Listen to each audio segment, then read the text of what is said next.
Welcome to The Authority File, the academic library podcast from Choice. This episode is made possible with help from Rowman and Littlefield. I'm Bill Mickey, the host of the podcast and editorial director for Choice, and we're very pleased to welcome Bobbi Newman and Bonnie Tijerina to the program. Bobbi and Bonnie are the editors of Protecting Patron Privacy, a LITA Guide, a book recently published by Rowman and Littlefield. Bobbi is currently a community engagement and outreach specialist at the National Network of Libraries of Medicine at the University of Iowa, where she helps public libraries meet the health information needs of their communities. She's involved in national library initiatives, including past service on the NISO committee to develop a consensus framework to support patron privacy in digital library and information systems, and an advisory committee for the Pew Internet and American Life Project, which did research on libraries in the digital age. Bonnie is a librarian, entrepreneur, and library community convener, most notably perhaps as the founder of the Electronic Resources and Libraries Conference. She's currently a researcher at the Data and Society Institute, a New York City think tank focused on the social, cultural, and ethical impact of technological development. In that role, Bonnie represents libraries among academics, civic technologies, legal experts, policymakers, and entrepreneurs. In this second episode of our four-part series on patron privacy, we dig into patron attitudes and expectations around privacy and how libraries should respond.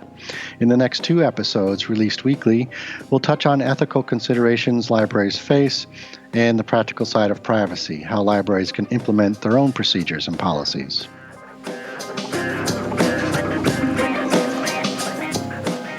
So I suppose if you were to ask a variety of folks about their attitudes and expectations around online privacy, there might be a variety of responses. One assumption is, I guess, if you ask most people, they'd want their data kept private and don't want to be surreptitiously monitored. Yet it seems like most folks might know what's going on anyway and might be resigned to that. Is that a fair assessment, or have you experienced something different? Well, no, I think that's sort of a fair assessment, but I think the important thing is that I would say that most people, even the ones that think they know what's going on with their data, don't actually know that. Right. We've seen some studies, Pew does some great work, but the questions they actually asked for their privacy study weren't the best research questions. And if you dig into that, it sort of explains the responses you saw. But, this analogy gets used a lot when we talk about privacy, and that's the fact that people close their curtains, their drapes at night, or during the day as well, to keep people from seeing in. Now, 99.9% of the people doing that aren't hiding anything nefarious. They're just, watching TV, but when it's night out, you can see in and they can't see out. And I think one of the problems that we have with privacy online in our country is that we can't see out to know who's watching us and if they're recording us and what they're doing with that later. And I think if it were as simple as closing your drapes, as if ensuring your privacy online and your data online were kept private, were as easy as just closing your drapes, probably everyone would do it, Mm-hmm. The problem is that it's not, and it's not because technology is complicated, because what's driven technological advances in the U.S., especially is capitalism and the desire to profit off those things. You look at Facebook, which is free, but obviously they make a lot of money right. from the data that they're collecting. So, this book was written post Snowden, but pre the most recent election. And I think we saw a lot of shift after Snowden, and I think we've seen more of that since the election and with what's happening in the current administration. Bonnie may know some more specifics.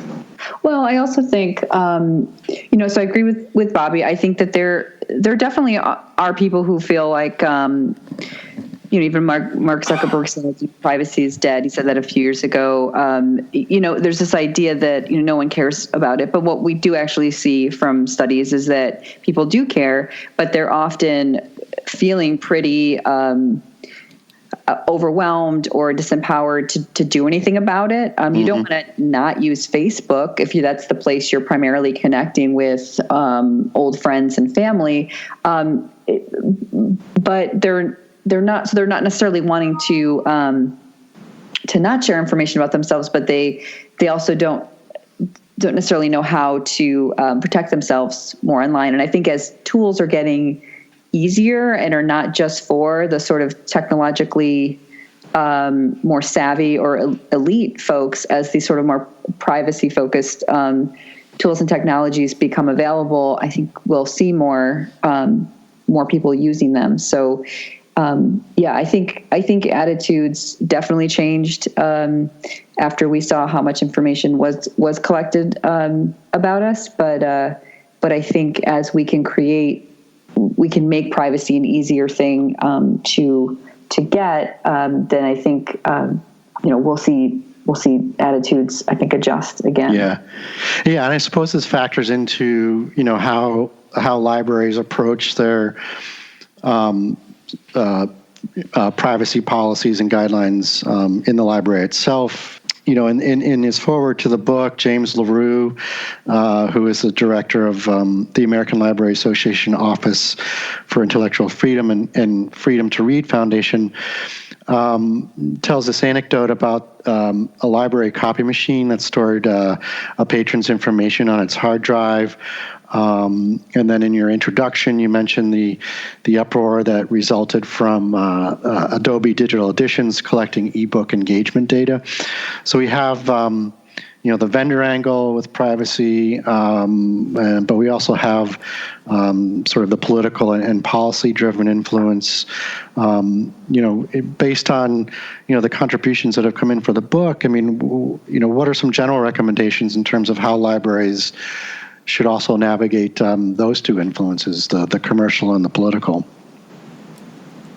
So I think in terms of political, libraries have participated in the sort of policy, the information policy and sort of political conversations and decisions that are happening in DC. And I think that is something that we need to continue to advocate for. I know between there's a lot of great advocacy related information on ChoosePrivacyWeek.org that the ALA's Office of Intellectual Freedom manages, and just a lot of great work coming out of the Washington office of ALA in terms of their kind of right in the forefront of being just aware of the issues that are being discussed and how libraries play into that and what their roles might be. So I think there's actually a lot of space there for libraries to be big advocates for their patrons, but also just more broadly for their communities and for Americans on that. So I think libraries should continue to, or librarians, individuals should continue to sort of see how they can help with those movements that are happening. And I think, commercially, it's complicated, as we saw with the NISO group that Bobbi mentioned. We have our library vendors or specific vendors that we work with, and we're their main clients. So it's great to be able to have them in the room when we have these kind of conversations, and as we sort of start to work on building some consensus here and asking for certain specific things, like wanting to know where the data about our patrons is going, and being able to do privacy audits. Those type of things I think are important. But the reality is we work with a lot of commercial entities that are beyond the ones in our industry, where libraries are not their major clientele, and they're not going to sit in a room and help us work on a consensus on privacy related issues. So right. I think continuing to make patrons aware of how commercial entities are collecting information about them and how they're using it and giving them ways to advocate for themselves is, it's another role that we can play for our patrons. And now, a quick pause to pay the bills. Our guests this week, Bobbi Newman and Bonnie Tijerina, appear courtesy of Rowman and Littlefield. Rapid changes to technology have made library privacy more important than ever, yet increasingly difficult to ensure. Library patrons deserve to know that their personal information is safe, and library staff need to know how to best navigate this continually shifting field. Newman and Tijerina's new book, Protecting Patron Privacy, a LITA Guide, offers librarians guidance on data collection and use, privacy laws and regulations, use of in-house and internet tools like social networking sites, and much more. Protecting Patron Privacy and many other books about privacy are available from Rowman and Littlefield. If you're purchasing the book from Rowman.com, that's ROWMAN.com, use the promo code PPP30 to save 30% off the cover price. Don't want to be afraid. Well, how about the, is there a generational issue at play here? Folks who have grown up in a digital environment, particularly students today, they're all kind of living their lives online in very expressive ways. Do you find that with students there needs to be a certain level of education to help them understand the dangers of the open web and commercial data interests that might be different or a different approach than you might take with older patrons? Are there any differences there? I mean, I don't really think so. I don't think they might grow up, my niece is 3 and she can totally use the iPad, right? So she's, comfortable with that type of technology. There's no education for her on privacy aspects tied into that usage, right?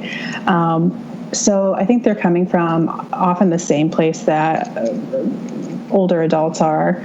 I guess older would be older than millennials. Where they haven't had any introduction to how applications, how technology might be used to collect information about them, and used in ways that they're not comfortable with or okay with. I think one of the big differences that we see too when we talk about the younger generation's use of technology is their comfort in displaying things in a quote unquote public space, using Instagram or Snapchat, Facebook before they all left, that kind of thing, that they were putting things up that older generations were sort of appalled by, because our perception is that something is being broadcast, like in the old-time media on TV, stereo, then we're the audience for it. And Clay Shirky has talked about this from early days. That's just not really the way that new technology works, that posting something when it's so easy to publish or to broadcast stuff doesn't necessarily mean you're the intended audience. And so we see that people complaining, I don't care what you had for breakfast. Okay, well, then you're not the target audience, right? Like, so there's I think sometimes it's less about educating them in a different way and more about us understanding how they use it and what it means to them. Okay. Yeah, and I would just add that I think think Bobbi's right in terms of the technology, but I think in terms of like being public or being private in public space socially, the young people are a bit better at navigating that. And Dana Boyd, who's a researcher and who runs Data and Society, had recently published a book where she talks about this. She's interviewed a lot of young people and how they navigate their lives online, especially their social lives online, in this environment where they may be seen a lot because they used to post on Facebook, or they post in these, kind of quote unquote public places where, like, for instance, their parents might be. So young people are better at figuring out how to be private in these public spaces than I think a lot of us are, because, as I said before, defining privacy is being selective about what information you provide and how you provide it. Sometimes that just means knowing that how your peers are going to interpret something you write is different than how your parents will. So they're pretty good at doing that. And like Bobbi said, they're pretty good at navigating and using technology. But I think sometimes what that means is they're a little too confident in really understanding what's going on, what's being collected. And I think we see that in research where the confidence level of, I know what's happening to me. I know, for instance, these news articles are correct. This is not an ad, that kind of stuff. So we actually see that they're being duped just like the rest of us. So there maybe is almost something there where older people may already feel like I don't know everything that's happening, and so they may be a little more cautious. But with younger folks, there may just be this confidence that makes them not aware of what they're not aware of online. Okay.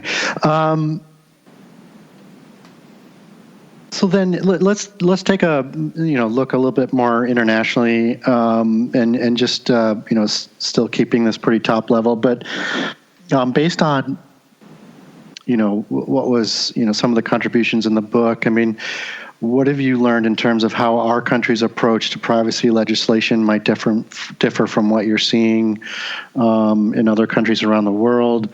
The EU in particular. What are some of the differences there?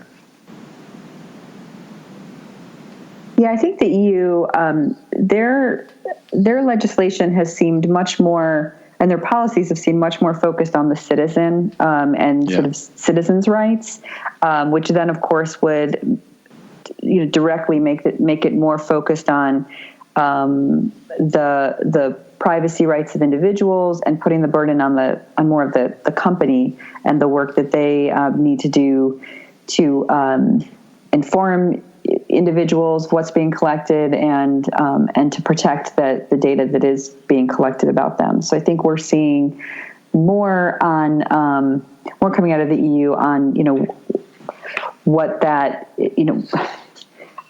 about just sort of being more strict than and having more regulations than we do in America. And we recently saw the getting rid of the safe harbor agreement that the U.S. had with the EU that allowed companies in the United States like Google and Facebook to be able to collect data about users in Europe and then store that and have access to it and use it back in the U.S. And what the EU has decided is the data about the people in each individual country. So the data of people from Ireland has to stay within the borders of Ireland. And I mean, that's huge for these companies. So I think we're really seeing other industrialized countries really paving the way for citizens' safety and more of a citizens first approach. And I think we're going to benefit from that. So I think companies are not going to run their companies one way in the U.S. and a totally different way in Europe. At least in my interactions with one of the fellows at Data and Society that just recently left as an employee of Microsoft. And at Microsoft, they're looking at kind of meeting those higher standards and just having that be the way the business is run around the rest of the world. And I think that says a lot. So I think there's a lot that we're going to benefit from in the U.S. from these other industrialized countries being more focused on the rights of individuals.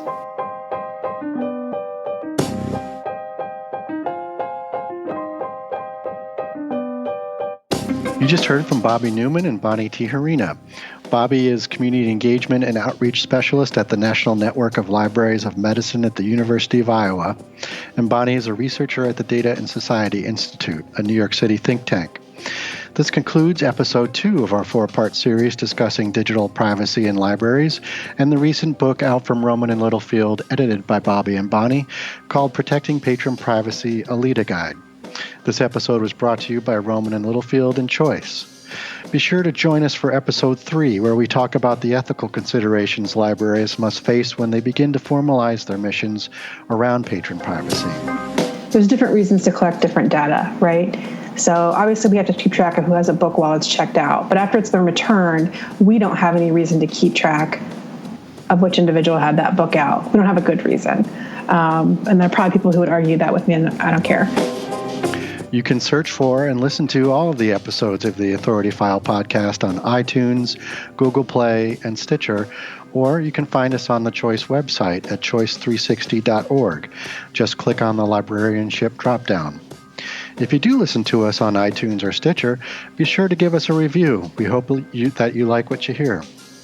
In the meantime, you can find out more about Choice Reviews and get updates on the latest podcast episodes on the Choice Reviews Facebook page or on Twitter at choice_reviews. Search for or comment on the podcast using hashtag #TheAuthorityFile. Thank you for joining us today.